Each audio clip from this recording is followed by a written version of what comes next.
राधे राधे, जय श्री कृष्णा। आप सभी लोगों का स्वागत है मेरे चैनल पिंकी पांडे पर। तो चलिए, आज का टॉपिक है षटतिला एकादशी कब है और हमें कौन सा चीज़ दान करना चाहिए षटतिला एकादशी पर। आइए जानते हैं इस वीडियो के माध्यम से।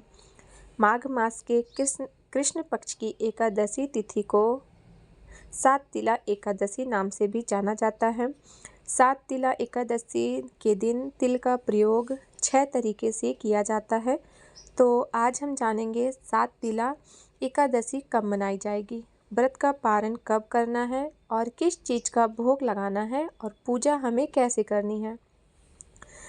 षटतिला एकादशी के दिन व्रत रखने से पापों की मुक्ति मिलती है, साथ ही जीवन में सुख समृद्धि प्राप्त होती है।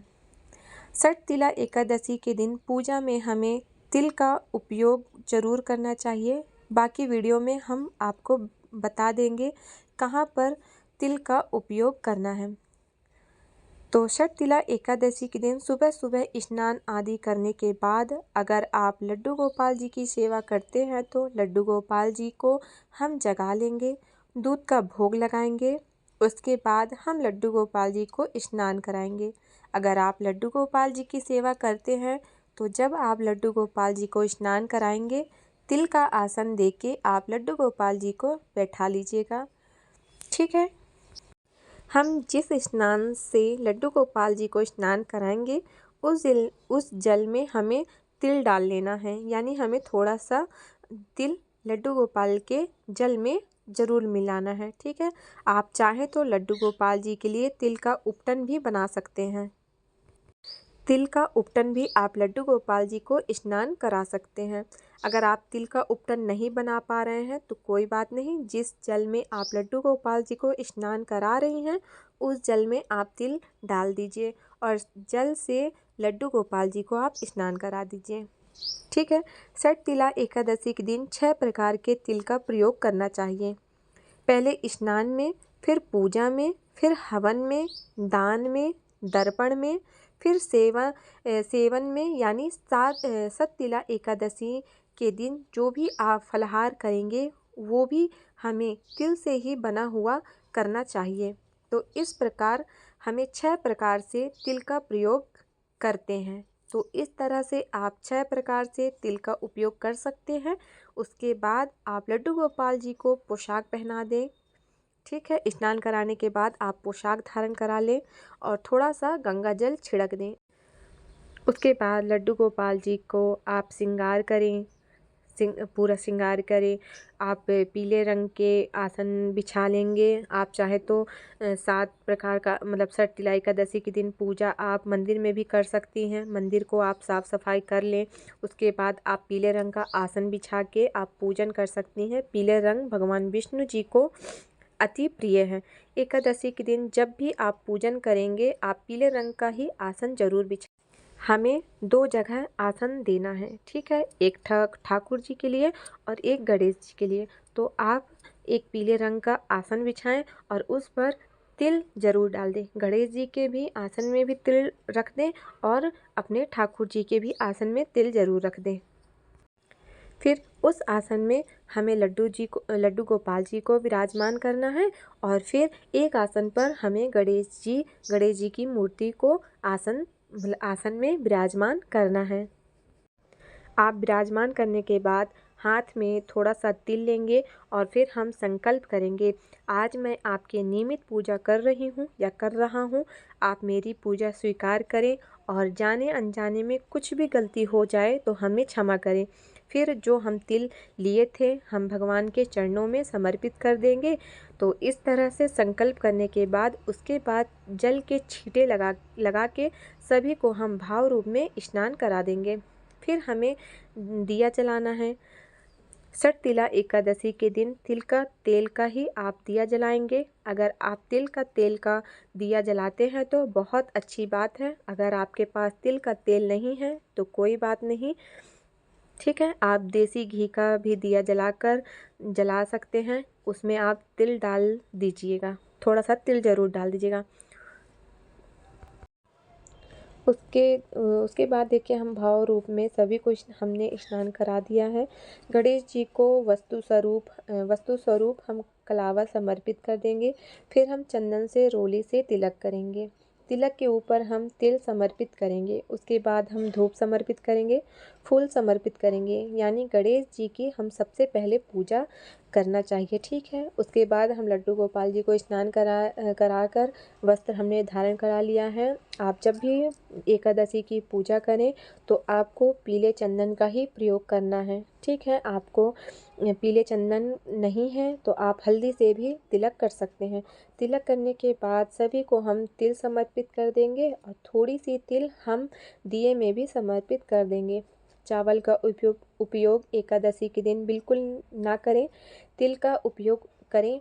उसके बाद हम फूल समर्पित करेंगे। तो पीले रंग का फूल अगर आपको मिल जाए तो ठीक है, पीले रंग का फूल आप समर्पित कर दीजिएगा। अगर पीले रंग का फूल आपको ना मिले तो कोई भी फूल आपको मिल जाए उस फूल से आप पूजन कर सकते हैं।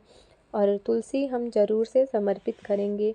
और देखिए एकादशी के दिन तुलसी नहीं तोड़ना है तो आप एक दिन पहले से ही तुलसी तोड़कर रख लें।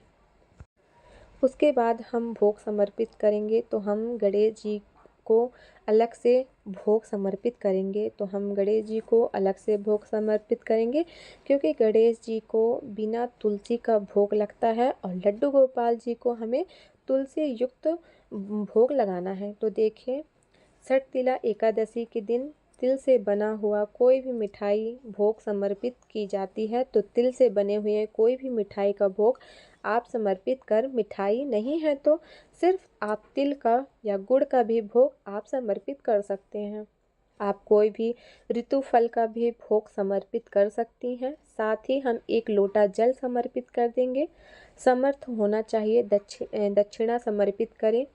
यहाँ पे हम दक्षिणा समर्पित कर देंगे। दक्षिणा हमें पूजा में रही कमियों को पूरा करती है, तो दक्षिणा आप ज़रूर से समर्पित करें। उसके बाद धूप दीप दिखा के हम शक्तिला एकादशी की व्रत कथा सुनेंगे। कथा सुनने के लिए हम एक लोटा जल लेंगे और हाथ में तिल और फूल लेके शक्तिला एकादशी की व्रत कथा सुनेंगे। व्रत कथा सुनने के बाद हम हाथ में जो तिल और फूल लिए थे हम लड्डू गोपाल जी के चरणों में समर्पित कर देंगे और थोड़ी सी तिल हम जल के लोटे में डाल देंगे। तो इस तरह से हमें कथा सुननी है। कथा सुनने के बाद फिर हम आरती करेंगे। धूप दीप से बहुत ही प्रेम पूर्वक हम गणेश जी की सबसे पहले आरती करेंगे। उसके बाद हम लड्डू गोपाल जी की आरती करेंगे। तो प्रेम पूर्वक आरती करने के बाद हाथ जोड़कर पूजा में रही कमियों की हम क्षमा अर्चना करेंगे और मेरे परिवार की मनोकामना पूर्ति के लिए भगवान से प्रार्थना करेंगे। उसके बाद हम आचमन करेंगे यानी आरती ठंडा करेंगे। इस तरह से मेरा छठ एकादशी का व्रत पूर्ण होता है, ठीक है। और शाम में भी हम इस चौकी पे दीपक जलाएंगे, आरती करेंगे। पूजा के बाद जो जल का लोटा है हम सूर्य भगवान को अर्घ्य दे देंगे और जो भी भोग प्रसादी हम समर्पित किए हैं परिवार में सभी सदस्यों को आप प्रसाद स्वरूप बांट सकते हैं। और जो दक्षिणा है आप जब दान करेंगे तिल गुड़ फल सब्जी घी कम्बल जो भी चीज़ आप दान करेंगे तो आप उसमें दक्षिणा रख के आप दान कर सकते हैं। अगर आप व्रत करते हैं तो तिल से बना हुआ ही फलाहारी लें, बहुत शुभ माना जाता है। तो छठ एकादशी के दिन 6 प्रकार से आप तिल का प्रयोग जरूर से कीजिएगा। छठ एकादशी का व्रत 14 जनवरी को व्रत रखा जाएगा। पारण है 15 जनवरी को सुबह 7 बजे से 9:30 बजे तक का व्रत का पारण कर लेना है। छठ एकादशी के दिन व्रत करने से पापों से मुक्ति मिलती है, साथ ही जीवन में सुख समृद्धि प्राप्ति होती है और इस दिन पवित्र नदी में स्नान करने से पुण्य फल की प्राप्ति होती है। भगवान हमें तकलीफ़ नहीं देते हैं। हमें पूरा भरोसा रखना चाहिए भगवान के ऊपर। जब आप टूटते हैं तभी वह आपको थामते हैं। भगवान सदा साथ हैं। आज मन ही मन एक बात कह दीजिए, हे भगवान मुझे नहीं पता आगे क्या होगा लेकिन मुझे आप पर भरोसा है। अगर आपको यह वीडियो अच्छा लगा हो तो वीडियो को लाइक शेयर ज़रूर कीजिएगा। चैनल पर नए हैं तो चैनल को सब्सक्राइब कर दीजिएगा। फिर मिलते हैं किसी और वीडियो के साथ, तब तक के लिए राधे राधे। श्री हरिदास।